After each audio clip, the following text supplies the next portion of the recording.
Hey everyone, it's Advisor Maiwat here with a very short presentation about whether or not a bachelor's degree is going to be enough to get you your dream job. So, a bachelor's degree is a really good way to open the door for many job opportunities, but there are some careers that will require you do what is known as a graduate degree.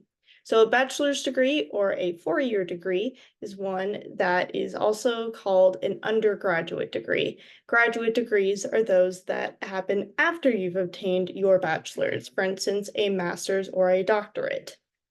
So let's say that you have an interest in nursing.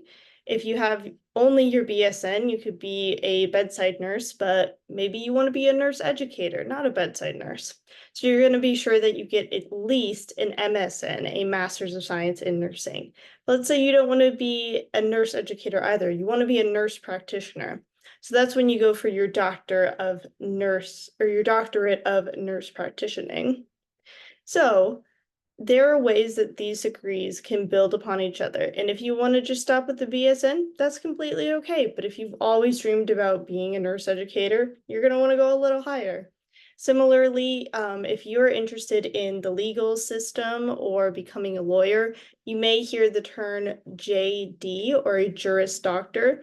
That is typically a 3-year degree that is also within the realm of graduate degrees that you get if you want to become some sort of attorney at law.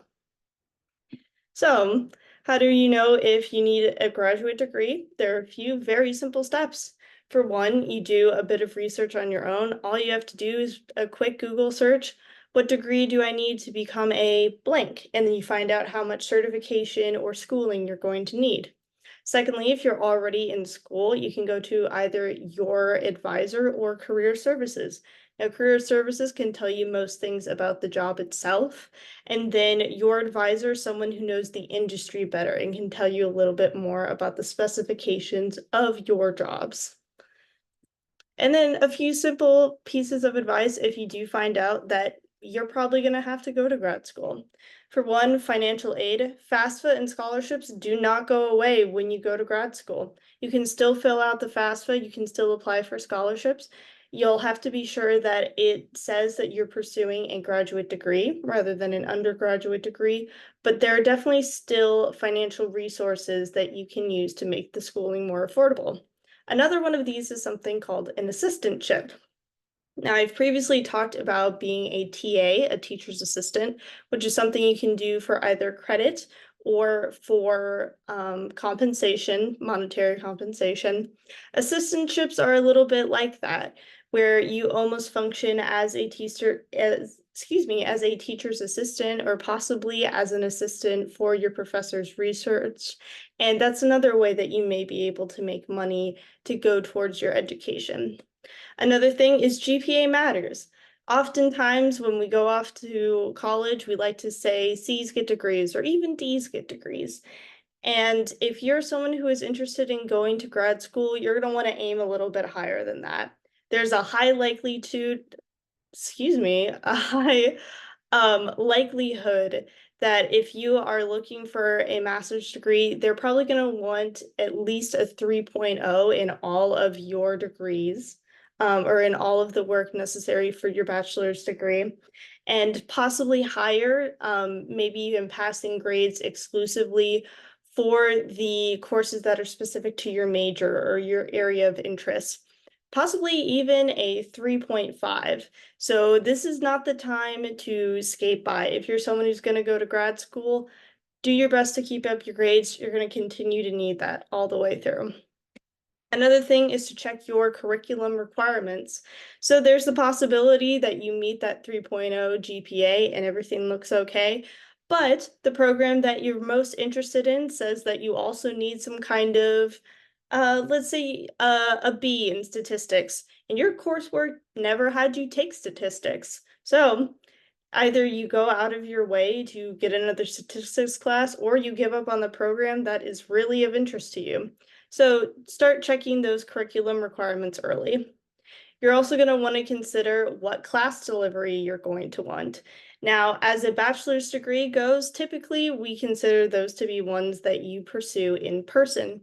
But graduate work is typically meant for working adults, and therefore the class delivery is more often than not in person or more available for, um, I believe it's called combined or blended. So blended delivery being a little bit of online, a little bit in person, or completely virtual, 100% online.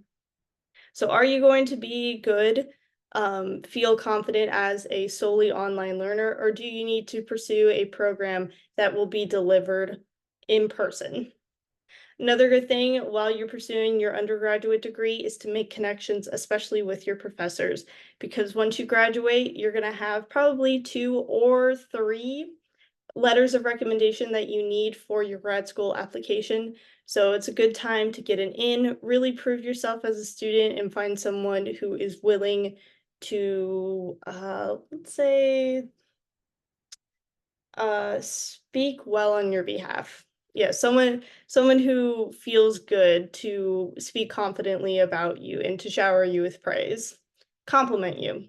We'll say that. Another thing is before you graduate, it is a good time to learn how to access your transcripts.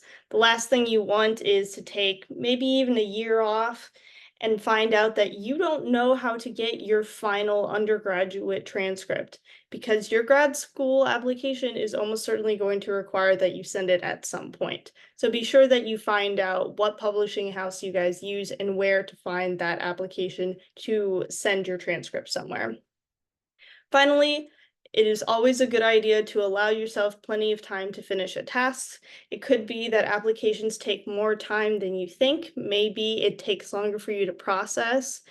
Just get started doing your research, writing your papers, understanding whatever sort of requirements may be necessary for you to fulfill, and just prepare yourself as soon as possible. There's never anything wrong with getting ahead of the game or being ahead of the game. Like I said, this is meant to be a very short topic because mostly we work with undergraduate students. But again, there's the possibility that you as an undergraduate will eventually become a graduate. So that's why I wanted to share this information. Hopefully, it was of some benefit to you, and we will see you next time. Bye.